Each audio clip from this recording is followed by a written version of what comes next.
Hey, before we get started, I just want to let you know that we are running a giveaway for some Halo Flashpoint proxies. If you want to find out more, hit the link in the description. All right, what's going on, guys? Welcome back to the guild.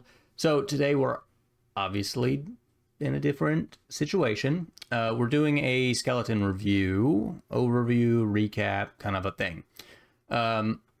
Mainly, I haven't done like movie stuff in a little while, but Skeleton Crew apparently has pretty low ratings. Now it seems like it's getting the Acolyte treatment, or the Last Jedi treatment of Solo as the Acolyte treatment to this show. That people are so checked out they didn't bother because of the Acolyte. Now, that being said, Skeleton Crew, in a TLDR sense, was a very good show. Was it a little bit more of a lighthearted, less of a, less galactic stakes and stuff of a show?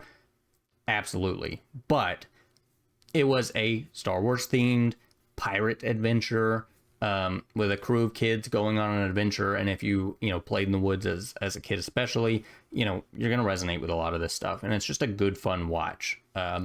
My fiance, who doesn't watch a ton of Star Wars content, watched it and she really enjoyed it.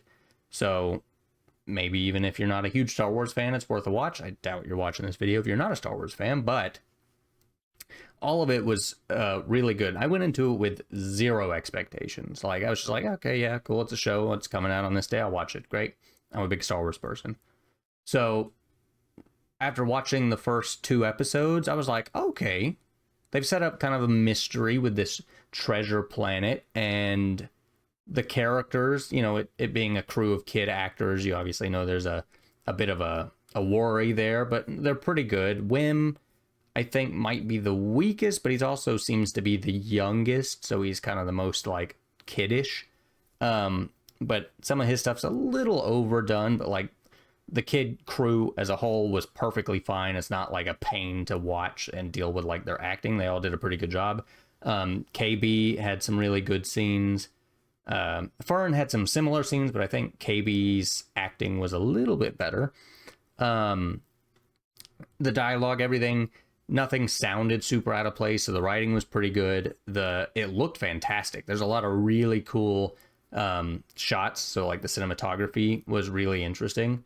There's a lot of cool colors and stuff that happen in this with some like galactic stuff going on.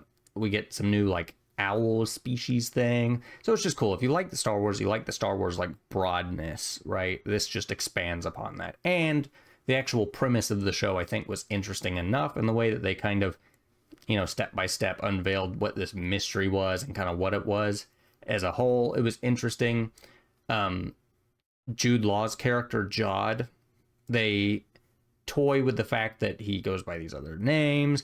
Does he or does he not have the Force? Is he sincere? And I think Jude Law obviously did a fantastic job, but kind of stole the show, as he should have, as the only adult like main cast member. But his journey from the start of the show to the end, in a spoilery sense, they absolutely did not do what you fully expected them to have done for a more of a kid-focused show, and that's to have, the pirate character to maybe start off using them as a means to an end, and then to grow and develop and care about these kids, which I think he kind of does, but it's subtle, which I think is a good thing. So, but you expect him to do all the right things, right? And it to have a happy ending. And it doesn't. And he has a pretty harsh turn, and he says some harsh things to them, and you're still kind of waiting for him to turn and, reassess what he's doing, and he doesn't really. So that was a kind of a nice surprise. SM-33 also is a standout as, another really good droid addition to the Star Wars cast of droids. I think he was actually voiced by the guy from Shaun of the Dead, which is kind of funny.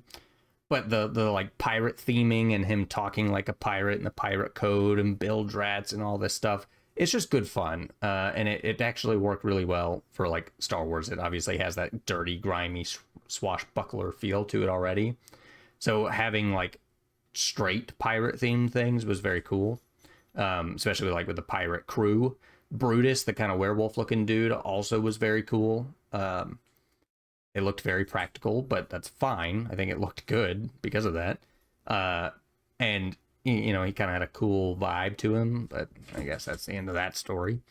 Um, and the story as a whole, now in a direct spoiler sense, I think the biggest negative of the show is the ending. And not because the ending was bad, but because it wasn't as good as it could have been.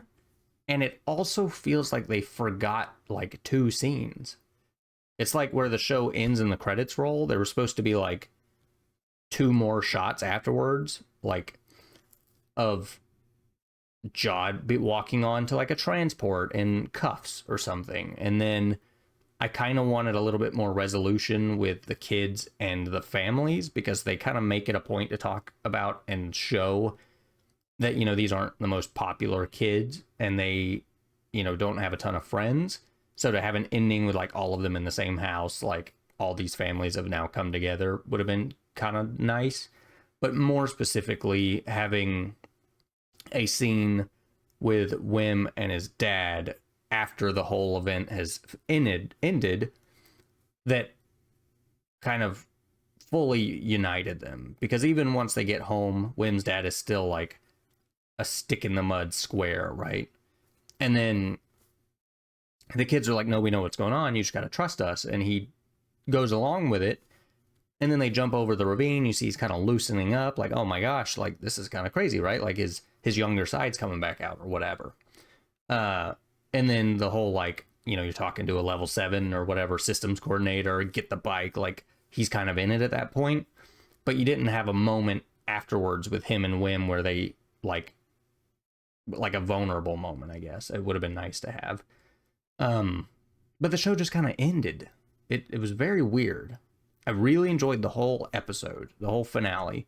There's some really cool shots with the lighting and the ship and the spotlights and everything. It was very cool. And the overall, it was a good culmination of the kids all having their job, working as a team, taking charge, being brave, all of the stuff, right? It was a good, solid, like, wrap up. And then you just missed a tiny little bit. And I said that immediately after the episode, and it's like, wait, what? That's it? And looking at the sentiment online, that seems to be a common theme, but I don't think that takes away from the show at all. So if you're on the fence in any capacity, please go and watch it. It was very good, even if you're not a kid. I've seen a lot of things. Oh, it's a kid show. If you have kids, it doesn't matter. It's a good show. It's a good, fun show. I don't have kids. I'm 20, almost 27, and it was a good, fun ride along the way. You resonate with them in some ways, but even just the pirate stuff with SM-33, the pirate mystery, Jod's character, there's enough here for like an adult Star Wars fan to enjoy it and it also be a kid show.